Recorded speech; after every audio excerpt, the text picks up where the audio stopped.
we've got some breaking news coming in first, and I'll bring Gaurav in on that. We've shown you what Marco Rubio is tipped to be the Secretary of State.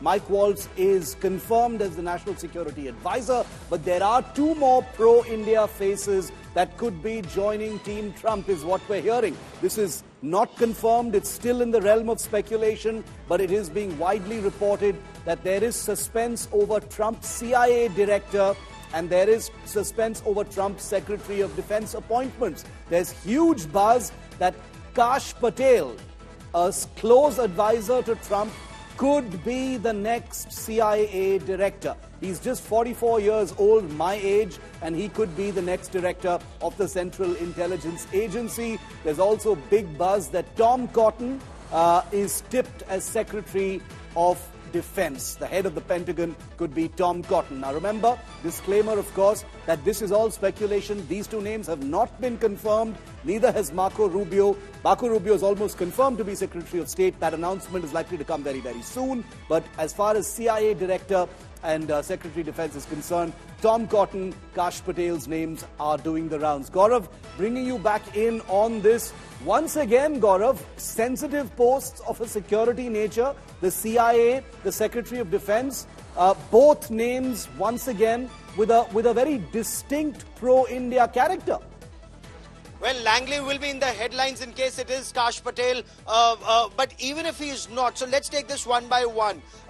Very, very important positions both. Whether Kash Patel comes as CIA chief, he could well be, going to FBI according to some of the networks in the United States of America, or could be appointed as the Attorney General. But either ways, he's a fierce loyalist when it comes to Donald Trump, has been working with him very closely.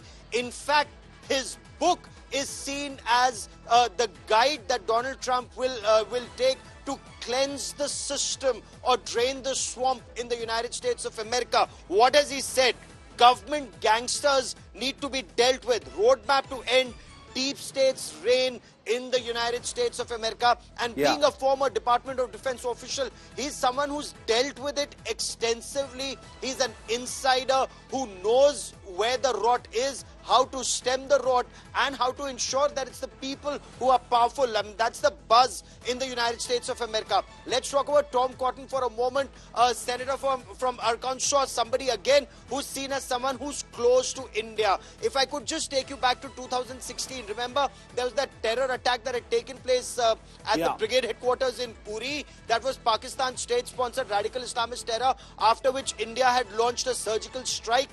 And you've written very extensively about the surgical strike, Shiv. So here was a leader in the United States of America who issued, perhaps one of the first to issue, a major statement and said that India and the United States need to deal with this threat of radical Islamic terror. And he's someone who's very clear about what needs to be done to deal with Pakistan state-sponsored terror, to deal with a country like an expansionist, neighbor of ours to the north. So whether it's China, whether it's Pakistan, whether it's to deal with countries that Israel is having to deal with, all of these people, one, very young, two, very clear in their head, and three, completely in sync with the thinking of US President-elect Donald Trump on what needs to be done internally and externally, Shiv.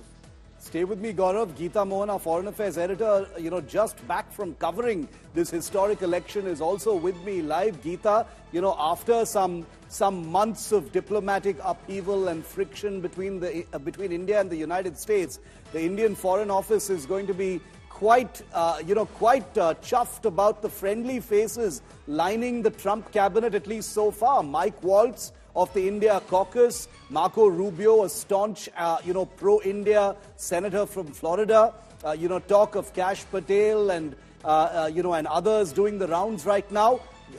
Good news for Indian diplomacy. Well, absolutely. absolutely.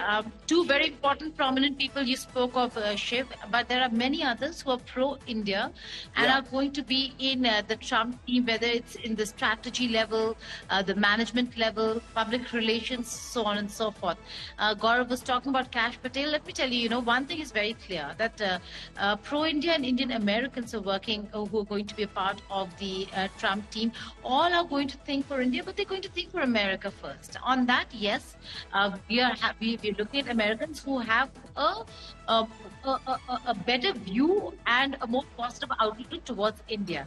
On that count, there are two very important people you just spoke about, Marco Rubio and Waltz. The National Security Advisor, who actually had chaired the India caucus. But Marco Rubio is very interesting. Marco Rubio is somebody who actually had introduced the US-India Defense Cooperation Act, almost likening India to any other non-NATO ally of America. And like Japan is not a NATO member, but almost like a NATO member. So non-NATO ally America. And that was what Marco Rubio did for India under the US-India Defense Cooperation Act. These are important aspects. You have to account for the fact that they actually think that India is somebody that they need to partner with, not just when it comes to economics. Well, there would be problems there because Trump has been hard on India when it comes to trade. But on the defense and strategic front, that the two countries are going to be aligned, that they think alike, and that India's interests in a way would be covered with what and how US views threats and what the threat perception of India and US look like. Geeta and Gaurav, thanks very much for tracking this